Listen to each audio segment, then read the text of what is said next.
sponsored by Progressive Insurance. I'm Stacey Lynn. Donald Trump's historic hush money trial is moving forward in New York.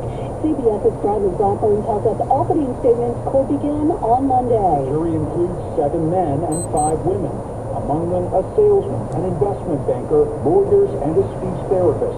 This jury is going to be in a fishbowl under a microscope. We will be watching their body posture, whether or not they're sighing, taking notes, rolling their eyes. Do they look bored? Legal experts say this jury could be the most closely watched jury in history as they judge whether Trump is guilty on 34 felony counts.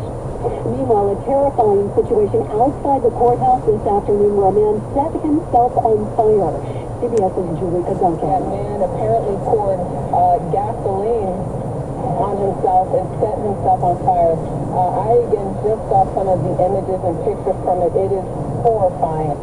On Capitol Hill, the House is expected to vote tomorrow on a wartime aid bill. White House Press Secretary Karine Jean-Pierre says the long-delayed Ukraine bill is finally seeing the light of day. We are very grateful to see that the House is moving, to see that it is moving in a bipartisan way. We want to get that out of the House, obviously, out of the Senate, to the desk of this president, and he will sign it right away. The funding has been stalled for months amid dire warnings that Ukraine's forces have been struggling to hold back Russia, and as military leaders say Ukraine is running out of weapons and ammunition.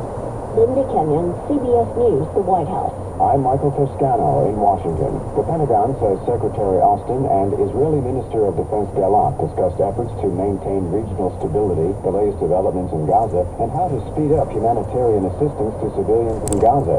This comes as world leaders called on Iran and Israel to try to avoid escalating tensions following the apparent Israeli airstrike near an Iranian airbase and nuclear facility.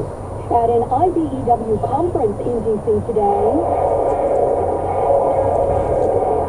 supporters chanted as President Biden made remarks hoping to get those union workers to help secure another presidential victory.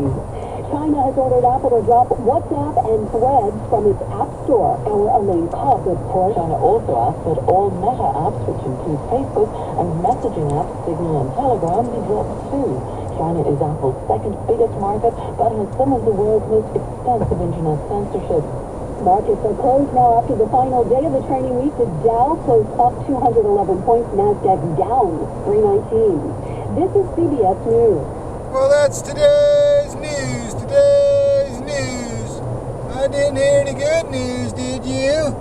I didn't think so. I guess it's all about perspective. The glass is half full. Well, as always, I'd like to thank you again for coming along with me on these Dashcam News adventures. You know the drill. Peace, love, and all that hippie jazz. Bye-bye, everybody.